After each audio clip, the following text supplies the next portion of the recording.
Hello, my friends. It's Indiana Holmes for story time, and we continue with our novel, The Green Mummy. We begin with Chapter 12, A Discovery. 3 days went by, and Professor Braddock still remained absent in London, although an occasional letter to Lucy requested such and such an article from the museum to be forwarded, sometimes by post and other times by Cockatoo, who traveled up to town especially. The Kanaka always returned with the news that his master was looking well, but brought no word of the professor's return. Lucy was not surprised, as she was accustomed to Braddock's vagaries. Meanwhile, Don Pedro, comfortably established at the Warrior Inn, wandered about Gartley in his dignified way, taking very little interest in the village, but a great deal in the pyramids. As the professor was absent, Lucy could not ask him to dinner, but she did invite him and Donna Inez to afternoon tea. Don Pedro was anxious to peep into the museum, but Cockatoo absolutely refused to let him enter, saying that his master had forbidden anyone to view the collection during his absence, and this refusal Cockatoo was supported by Miss Kendall, who had a wholesome dread of her stepfather's rage, should he return and find that a stranger had been making free of his sacred apartments. The Peruvian gentleman expressed himself extremely disappointed, so much so, indeed, that Lucy fancied he believed Braddock had the green mummy hidden in the museum, in spite of the reported loss from the Sailor's Rest. Failing to get permission to range through the rooms of the pyramids, Don Pedro paid occasional visits to Pierside and questioned the police regarding the Bolton murder. From Inspector Date, he learned nothing of importance, and indeed that officer expressed his belief that not until the day of judgment would the truth be known. It then occurred to De Gallegos to explore the neighborhood of the Sailor's Rest, and to examine that public house himself. He saw the famous window through which the mysterious woman had talked to the deceased, and noted that it looked across a stony, narrow path to the water's edge, wherefrom a rugged jetty ran out into a stream for some distance. Nothing would have been easier, reflected Don Pedro, than for the assassin to enter the window and, having accomplished his deed, to leave in the same way, bearing the case containing the mummy. A few steps would carry the man and his burden to a waiting boat, and once the craft slipped into the mists of the river, all trace would be lost, as had truly happened. In this way, the Peruvian gentleman believed the murder and the theft had been accomplished, but even supposing those things had happened, as he had surmised, still he was as far as ever from unraveling the mystery. While Don Pedro searched for his royal ancestor's corpse, and incidentally for the thief in the murder, his daughter was being wooed by Sir Frank Random. Heaven only knows what he saw in her, as Lucy observed to young Hope, for the girl had not a word to say for herself.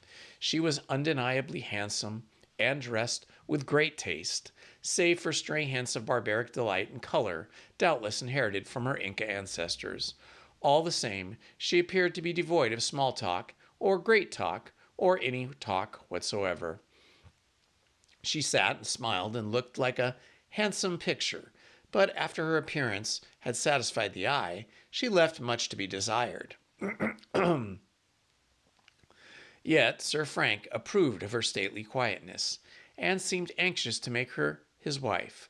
Lucy, in spite of the fact that he had so speedily got over her refusal to marry him, was anxious, and he should be happy with Donna Inez, whom he appeared to love, and afforded him every opportunity of meeting the lady, so that he might prosecute his wooing. All the same, she wondered that she should desire to marry an iceberg, and Donna Inez, with her silent tongue and cold smiles, was little else. However, as Frank Random was the chief party concerned in love-making, for Donna Inez was merely passive, and there was no more to be said. Sometimes Hope came to dine at the pyramids, and on these occasions Mrs. Jasser was presented in her character of chaperone. As Miss Kendall was helping the widow to marry Professor Braddock, she in turn did her best to speed Archie's wooing.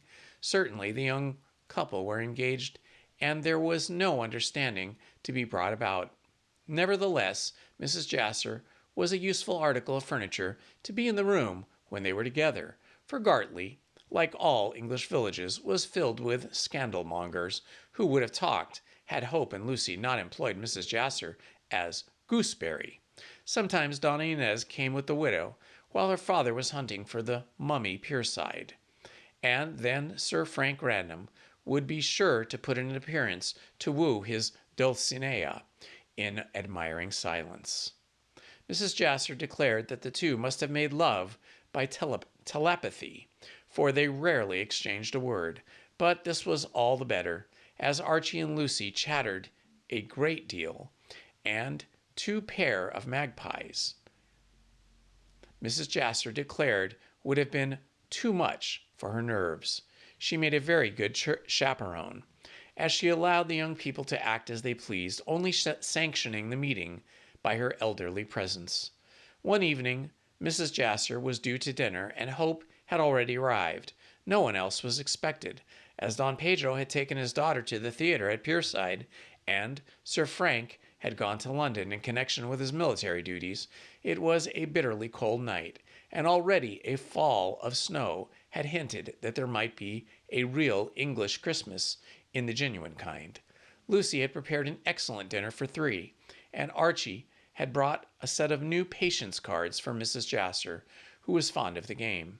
While the widow played, the lovers hoped to make love undisturbed and looked forward to a happy evening. But there was one drawback, for although the dinner hour was supposed to be at 8 o'clock, it was now 30 minutes past. Mrs. Jasser had not arrived. Lucy was dismayed. "What can be keeping her?" she asked Archie, to which that young gentleman replied that he did not know, and, what was more, he did not care. Miss Kendall very politely rebuked this sentiment. "You ought to care, Archie, for you know that if Mrs. Jasser does not come to dinner, you will have to go away." "Why should I?" he inquired sulkily. "People will talk. Let them talk. I don't care. Neither do I, you stupid boy, but my father will care, and if people talk, he will be very angry." "My dear Lucy," and Archie put his arm around her and around her waist to say, "I don't see why you should be afraid of the professor. He is only your stepfather, and you aren't very fond of him as to mind what he says. Besides, we can marry soon, and then he can go hang." "But I don't want him to go hang," she replied, laughing. "After all, the professor has always been kind to me, and, as a stepfather, has behaved well, when he could easily have made himself disagreeable. Another thing is that he can be very bad-tempered when he likes. And if I let people talk about us, which they will do if they get the chance, he will behave so coldly to me that I shall have a disagreeable time. As we can't marry forever so long, I don't want to be uncomfortable. We can marry whenever you like," said Hope unexpectedly. "What, with your income so unsettled?" "It's not unsettled. Yes, it is. You will help that horrid spendthrift uncle of yours, and until he and his family are solvent, I don't see how we can be sure of our money." "We are sure of it now, dearest. Uncle Simon has turned up trumps after all, and so have his investments." "What do you mean exactly?" "I mean that yesterday I received a letter from him saying that he was now rich, and he would pay back all I had lent him. I went up to London today and had an interview. The rest of that is that I am some thousands to the good, that Uncle Simon is well off for the rest of his life and will require no more assistance, and that is my 300 a year is quite clear for ever and ever and ever." "Then we can marry?" cried Miss Kendall with a gasp of delight. "Whenever you choose, next week if you like." "In January, then, just after Christmas. We'll go on a trip to Italy and return to take a flat in London. Oh, Archie, I am so sorry I thought so badly of your uncle. He has behaved very well, and what a mercy it is that he will require no more assistance. You are sure he will not?" "If he does, he won't get it," said Hope candidly. "While I was a bachelor, I could assist him, But when I am married, I must look after myself and my wife. He gave Lucy a hug. It is all right now, dear. And Uncle Simon has behaved excellently, far better than I expected. We shall go to Italy for the honeymoon, and need not hurry back until until we quarrel. In that case, we shall live in Italy for the rest of our lives, said Lucy with twinkling eyes. But we must come back in a year and take a studio in Chelsea. Why not in Gartley? Remember, the professor will be lonely. No, he won't, said Mrs. Jasser. No, he won't. Mrs. Jasser, as I told you, intends to marry him. He might not wish to marry her. That doesn't matter, rejoined Lucy, with the cleverness of a woman. She can manage to bring the marriage about. Besides, I want to break the old life here and begin quite a new one with you. When I am your wife and Mrs. Jasser is my stepfather's, everything will be capitally arranged. Well, I hope so, said Archie heartily, for I want you all to myself, and have no desire to share you with anyone else. But I say, he glanced at his watch, it's getting towards 9 o'clock, and I am desperately hungry. Can't we go to dinner? Not till Mrs. Jasser arrives, said Lucy primly. Oh, bother. Hope, being quite exasperated with hunger, would have launched out into a speech condemning the widow's unpunctuality, when in the hall, below the drawing-room, was heard the sound of a door opening and closing. Without doubt, this was Mrs. Jasser arriving at last, and Lucy ran out of the room and down the stairs and to welcome her in her eagerness to get Archie seated at the dinner table. The young man lingered by the open door of the drawing-room, ready to welcome the widow, when he heard Lucy utter an exclamation of surprise, and became aware that she was ascending the stairs along with Professor Braddock. At once he reflected there would be trouble, since he was in the house with Lucy, and lacked necessary chaperone, which Braddock's primitive Anglo-Saxon instincts insisted upon. I did not know you were returning tonight, Lucy was saying when she re-entered the drawing-room with her stepfather. I arrived by 6 o'clock train, explained the professor, unwinding a large red scarf on his neck and struggling out of his overcoat with the assistance of his daughter. Ha! Hope, good evening. Where have you been since? Asked Lucy, throwing the professor's coat and wraps on to the chair. With Mrs. Jasser, said Braddock, warming up his plump hands at the fire. So you must blame me that she is not here to preside at dinner as a chaperone of you young people. Lucy and her lover glanced at one another in surprise. This light and airy tone was a new one for the professor to take. Instead of being angry, he seemed to be unusually gay, and looked at them in quite a jocular manner, for as dry as dust scientists. We waited dinner for her, father, ventured Lucy timidly. Then I am ready to eat, announced Braddock. I'm extremely hungry, my dear. I can't live on love, you know. Live on love, Lucy stared, and Archie laughed quietly. Oh, yes, you may smile and look astonished, went on the professor good-humoredly, but science does not destroy the primeval instincts entirely. Lucy, my dear. He took her hand and patted it. While in London and in lodgings, it was borne in upon me forcibly how lonely I was and how lonely I would be when you are married to your young friend yonder. I had intended to come down tomorrow, but tonight such was my feeling of loneliness that I considered favorably your idea that I should find a second helpmate in Mrs. Jasser. I have always had a profound admiration for that lady, and so, on the spur of the moment, as I may say, I decided to come down this evening and propose. Oh! Lucy clapped her hands, very well satisfied with the unexpected news. And have you? Mrs. Jasser, said the professor gravely, did me the honor to promise to become my wife this evening. She will become your wife this evening, said Archie, smiling. Braddock, with one of those odd twists of humor which were characteristic of him, became irascible. Confound it, sir, don't I speak English, he snapped, with his eyes glaring rebuke. She promised this evening to become Mrs. Braddock. We shall marry, so we have arranged, in the springtime, which is the natural pairing season for human beings as well as for birds, and I am glad to say that Mrs. Jasser takes a deep interest in archaeology. And what is more, she is a splendid housekeeper, said Lucy. The temporary anger of Professor vanished. He drew his stepdaughter towards him and kissed her on the cheek. I believe that I have to thank you for putting the idea into my head, said he, and also, if Mrs. Jasser is to be believed, for aiding her to see the mutual advantage it would be to both of us to marry. Ha! He released Lucy and rubbed his hands. Let us go to dinner. I am very glad, said Miss Kendall heartily. So am I, replied Braddock, nodding. As you can very truly observe, my child, the house would have gone to rack and ruin without a woman to look after my interests.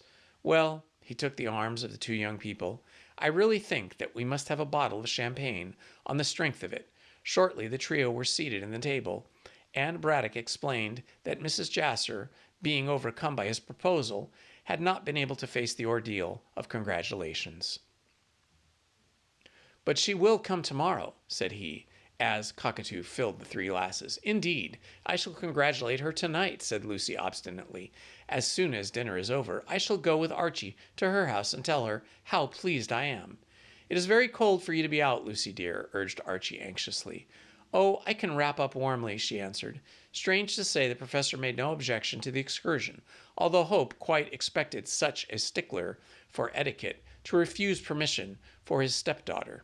But Braddock seemed rather pleased than otherwise. His proposal of marriage seemed to have put him into an excellent humor, and he raised his glass with a chuckle.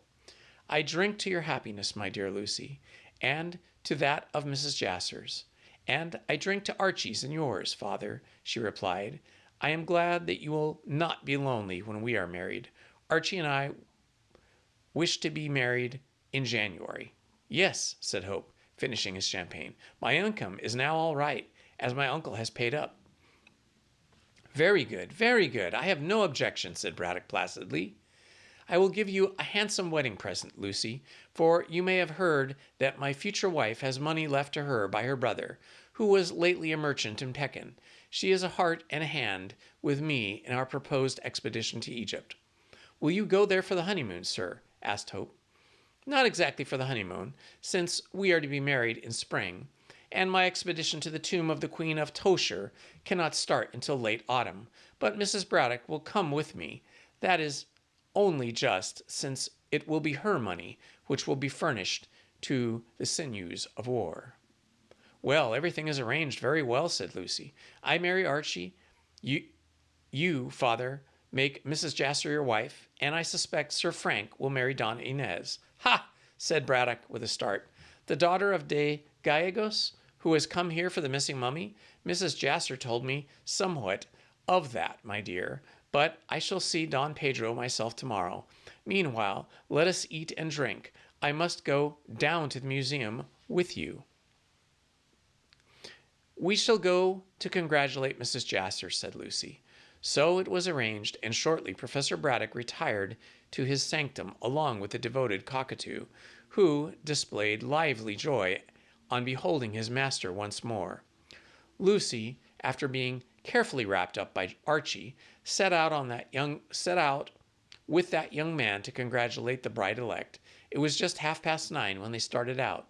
The night was frosty, and the stars twinkled like jewels in the cloudless sky of dark blue.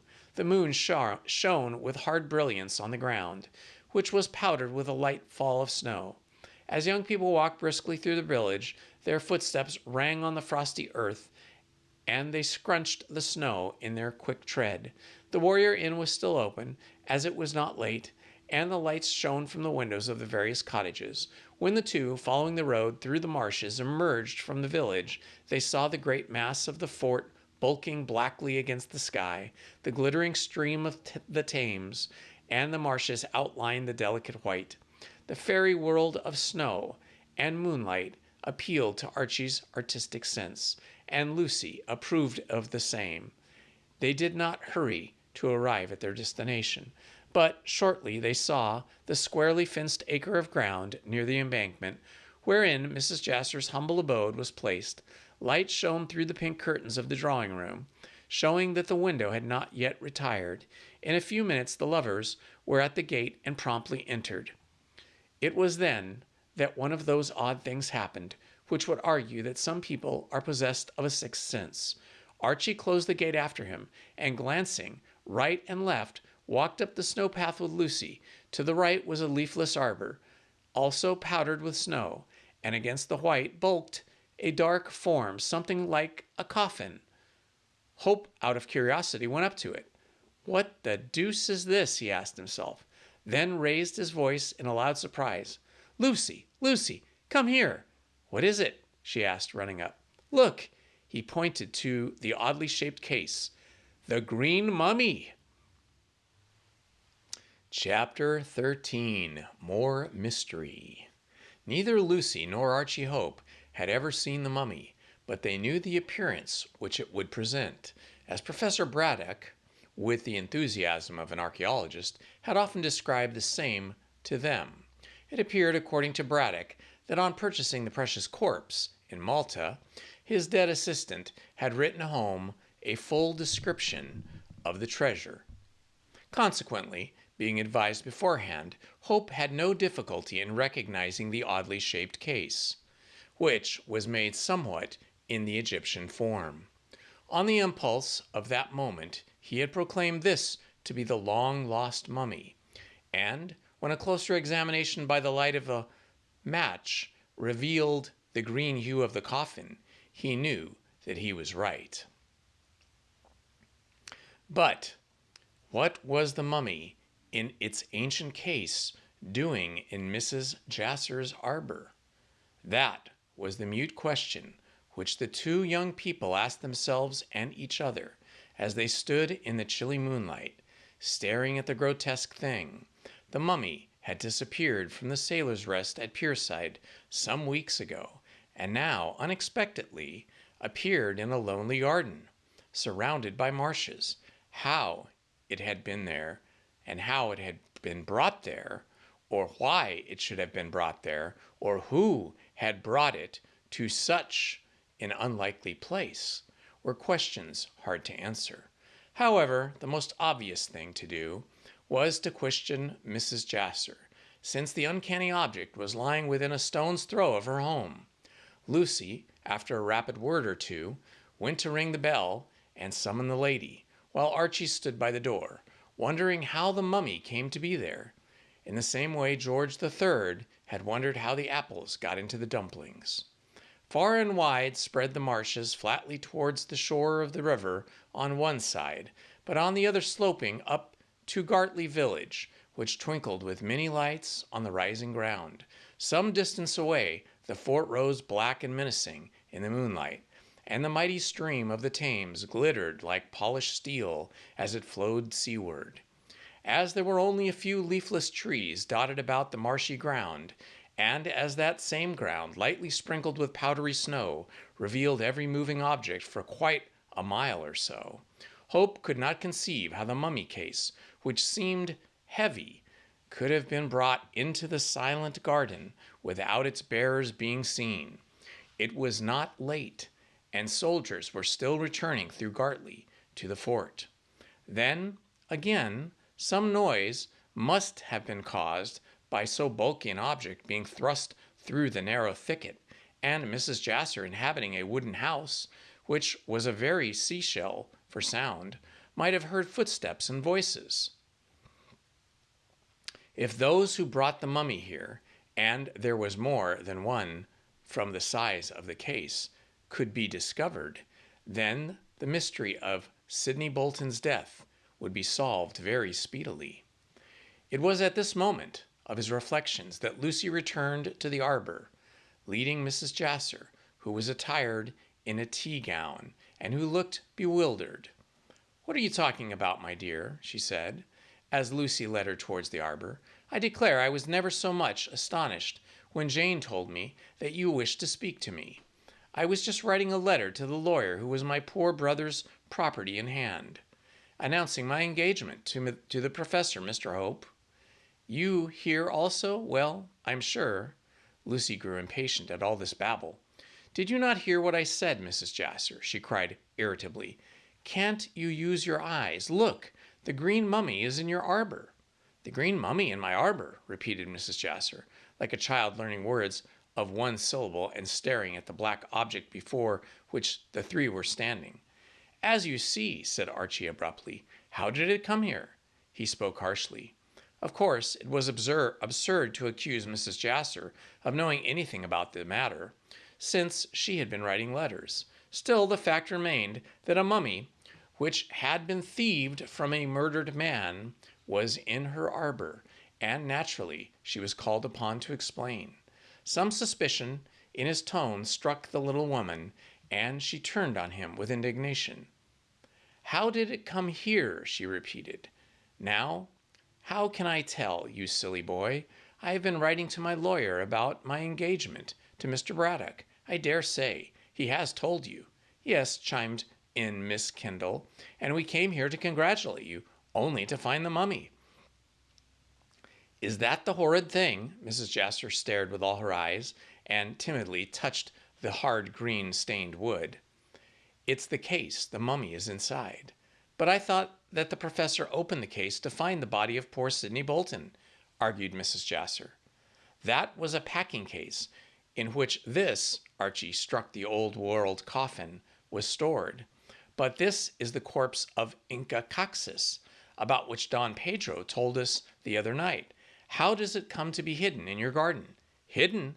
Mrs. Jasper repeated the word with a laugh. "There is not much hiding about it. Why, everyone can see it from the path."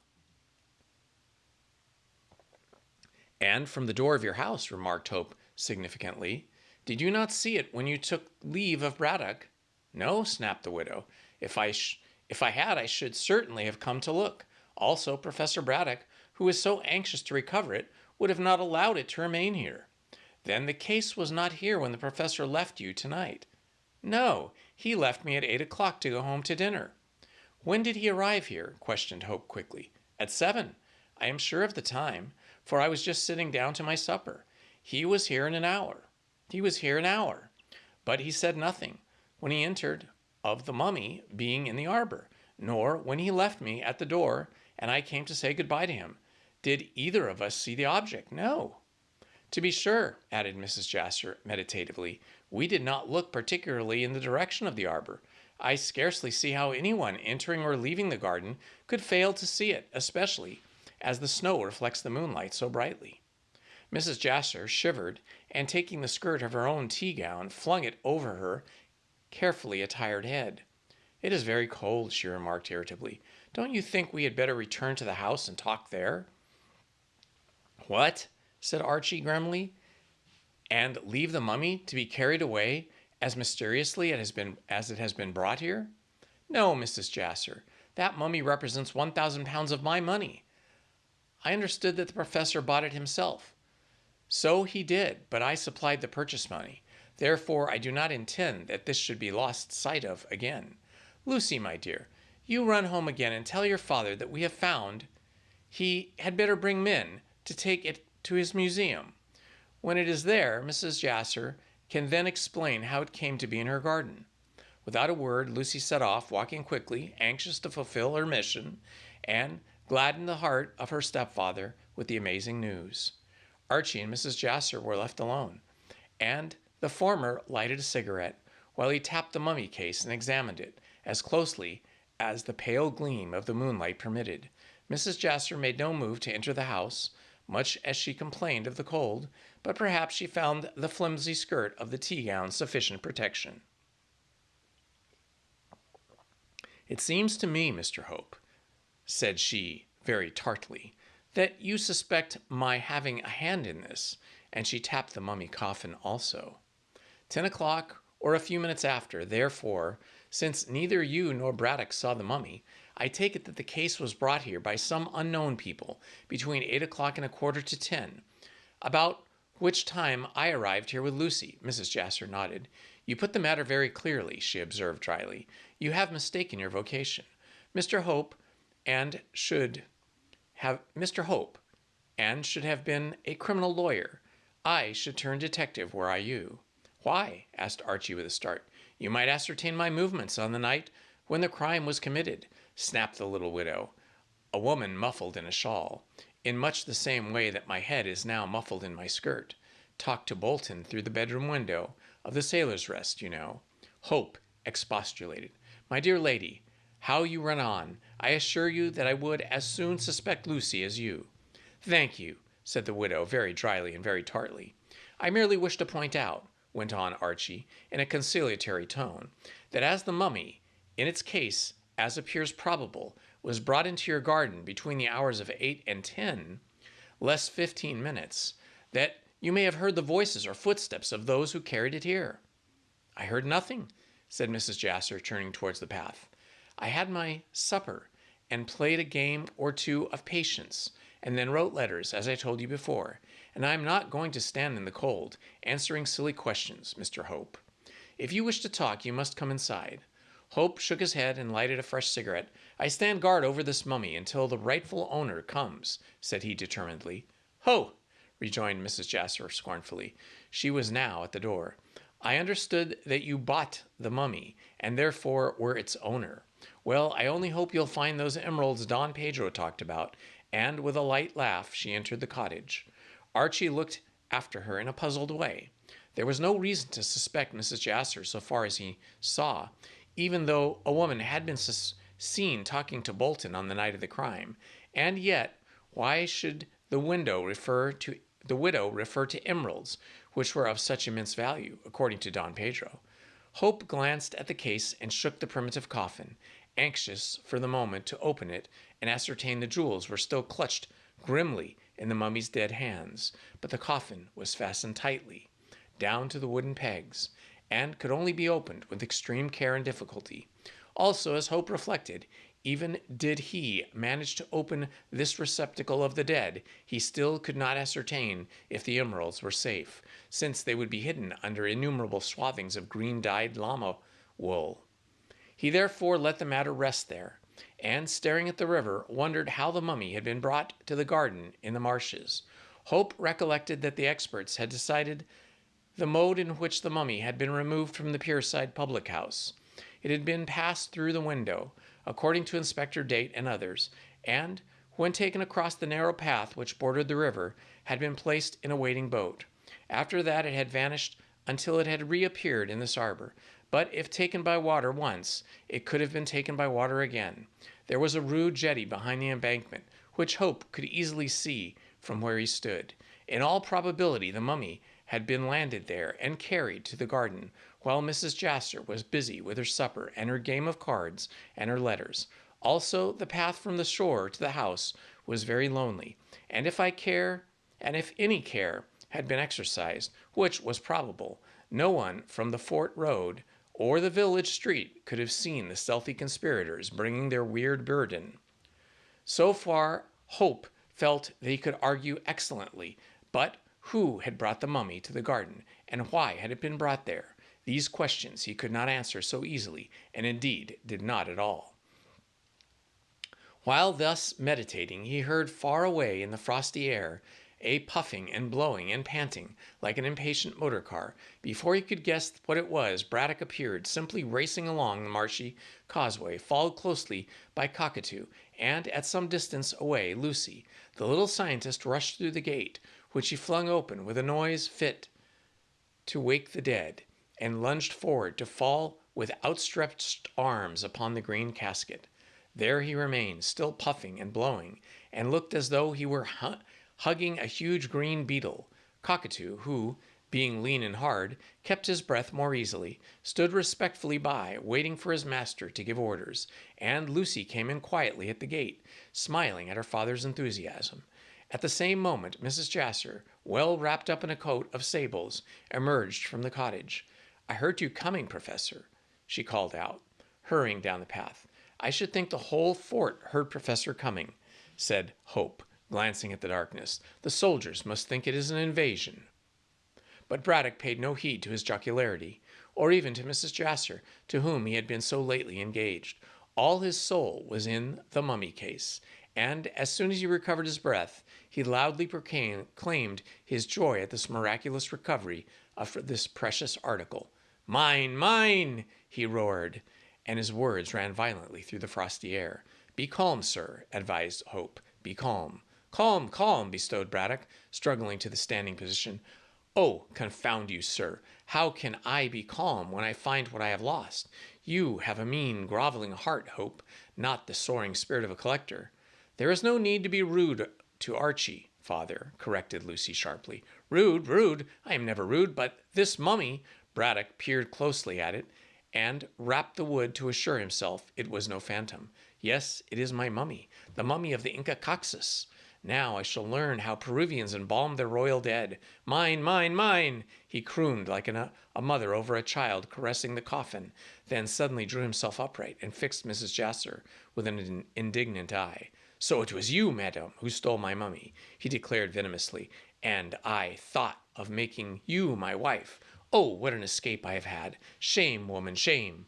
Mrs. Jasser stared, then her face grew redder than the rouge on her cheeks, and she stamped furiously in the neat Louis Quinze slippers in which she had judiciously come out.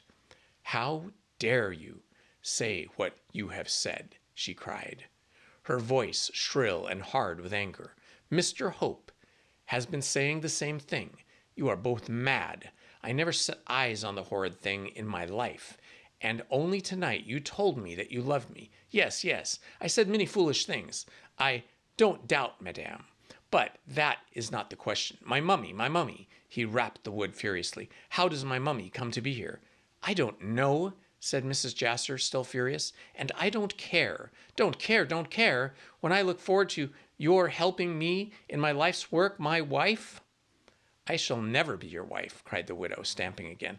I wouldn't be your wife for 1,000 or 1,000,000 pounds. Marry your mummy, you horrid, red-faced, crabbed little— Hush, hush, whispered Lucy, taking the angry woman round the waist. You must make allowances for my father. He is so excited over his good fortune that he— I shall not make allowance, interrupted Mrs. Jasser angrily.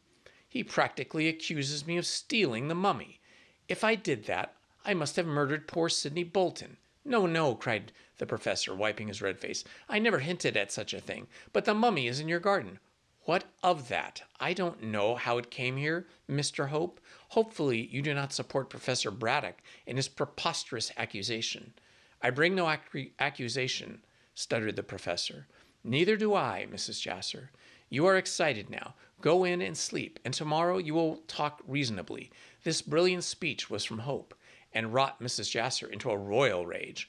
Well, she gasped, he asks me to be calm, as it wasn't the very calmest person here. I declare, oh, I shall be ill, Lucy. She seized the girl's hand and dragged her towards the cottage. Come in and give me red lavender. I shall be in bed for days and days and days. Oh, what brutes men can be. But listen, you two horrors, she indicated Braddock and Hope as she pushed open the door. If you dare say a word against me, I'll have an action of libel against you. Oh, dear me, how very ill I feel. Lucy, darling, help me. Oh, help me, help me. And oh, oh, oh, she flopped down and on the threshold of her home with a cry. Archie, Archie, she's fainted.